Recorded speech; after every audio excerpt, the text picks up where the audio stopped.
ایک مرتبہ کہے کہ مفتی صاحب صبح کی نماز میں بھی ہدایت کی دعا مانگو، دوپہر کی نماز میں بھی ہدایت کی دعا مانگو، جمعے کی نماز میں بھی ہدایت کی دعا مانگو، تہجد میں بھی ہدایت کی دعا مانگو، اپنی وتر میں بھی ہدایت کی دعا مانگو، اپنی تراویحوں میں بھی ہدایت کی دعا مانگو۔ دوسری طرف کہے کہ اگر یزید جیسا بھی آ جائے تو اس کی اطاعت کر لو۔ کتنا بڑا کنٹروڈکشن ہے کہ ایک طرف کہے کہ ڈیلی آپ مجھ سے ہدایت کی دعا مانگ۔ اب دو طرح کے مسلمان بنے نا، ایک صاحب بصیرت نام ہے ابا عبداللہ الحسین، دوسرے مدینے میں بیٹھے ہوئے اصحاب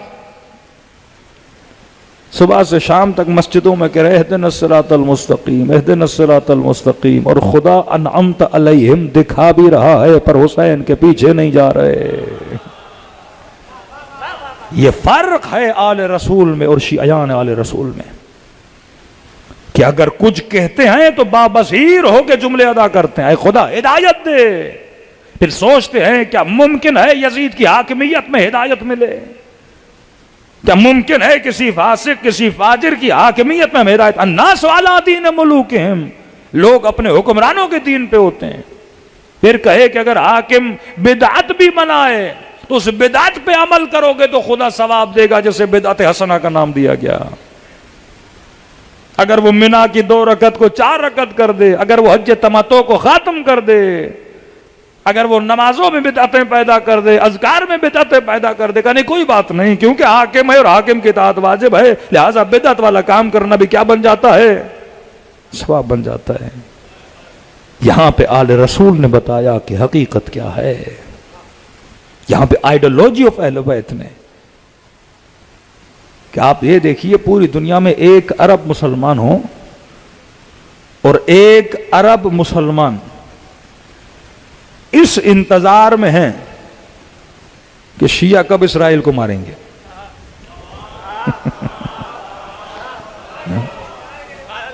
اب دیکھیے نا اللہ کس طرح حق و باطل کو ہر زمانے میں واضح کر رہا ہے نا۔ یہ زمانہ وہ ہے جہاں سیاہی بتاتی ہے میں سیاہ ہوں، جہاں نور خود کو واضح کرتا ہے میں نور ہوں۔ فرمایا کربلا حجت کبریٰ ہے، کربلا کے بعد کسی مسلمان کے پاس کوئی بہانہ نہیں رہتا کہ بھئی ہمیں نہیں پتا کہ حق کیا ہے باطل کیا ہے۔ صفین میں بول دیا ہمیں نہیں پتا، سیدہ کی شہادت میں بول دیا ہمیں نہیں پتا، صلح حسن میں بول دیا ہمیں نہیں پتا، کربلا میں کیا کرو گے؟ کربلا فاصلوں کو ختم کر دیتی کہ یہ دیکھ رہا ہے حسین ہے اور یہ دیکھ رہا ہے یزید ہے، کہ 1 ارب مسلمان آج اس انتظار میں ہیں کہ شیعہ کب اٹیک کریں گے۔ یہ نہیں کہتے کہ ہم کریں گے، جس طرح خیبر میں انتظار میں تھے علی کب جائیں گے، خندق میں انتظار میں تھے علی کب جائیں گے۔ بھئی آپ بھی تو جائیے، ایک عمر کو مار کے آئیے، مرحب کو مار کے آئیے، انتر کو مار کے آئیے، کہ نہیں ہم دیکھ رہے ہیں کہ علی کیسے جاتے ہیں اور مارتے ہیں۔ یہ آئیڈیالوجی تھی، کل بھی آپ کی آئیڈیالوجی تھی کہ بڑے سے بڑے ظالم کے مقابلے میں امیر المومنین کھڑے تھے، اور یہ اسی آئیڈیالوجی پہ آج بھی سب سے بڑے کے بڑے ظالم کے مقابلے میں علی والے کھڑے نظر آتے ہیں۔ ہاں؟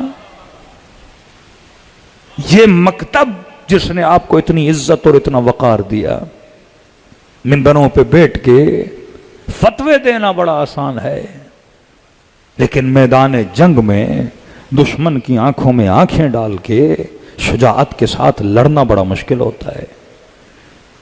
ہاتھوں میں بندوقیں لینا بڑا آسان ہوتا ہے، لباس پہننا بڑا آسان ہوتا ہے، لیکن واقعاً جذبہ مجاہدت اور جذبہ شجاعت اپنے وجود میں رکھے، وہ ابوت کہ آج خدا نے اہل بیت کے چاہنے والوں کے اندر یہ جاہ و حشم رکھا ہے کہ آج سب سے بڑا ظالم اگر کسی سے خوف زدہ ہے تو مکتب علی کے چاہنے والوں سے خوف زدہ ہے۔ آپ کو وقار کیوں ملا؟ اس بصیرت کی وجہ سے، کیونکہ آپ دشمن شناسی میں بڑے ہوشیار ہیں۔ کہ آج سے 40 سال پہلے خمینی صاحب کہتے رہے کہ امریکہ سب سے بڑا شیطان ہے، تو اس وقت بعض مفتیوں کو برا لگ گیا، کہ یہ کہیں ایسا نہ ہو اصل شیطان کو ہم بھول جائیں اور اس کے پیچھے لگ جائیں. جس طرح آج بعض شیعوں کو خطرہ ہو گیا ہے کہ کہیں پچھلا یزید نہ بھول جائے مولوی آج کا یزید بول رہے. سمجھ نہیں آتی کیا ماجرا ہے. کہ میں نے کہا جس طرح وہابیوں کے خدا کو خطرہ ہے، دروازہ چوموں کا اللہ کو خطرہ رہے، زری چوموں کہیں اللہ کو نہ خطرہ ہو جائے، ہاں علم چوموں کہیں اللہ کو نہ، ذرے ذرے پہ کہتے ہیں یہ بھی شرک ہے یہ بھی. آج بعض شیعہ پیدا ہو گئے جن کے امام حسین کو خطرہ ہونے لگا ہے. حسینیت اتنی کمزور نہیں ہے کہ ہر چیز سے حسینیت کو کیا ہونے لگے، خطرہ ہونے لگے.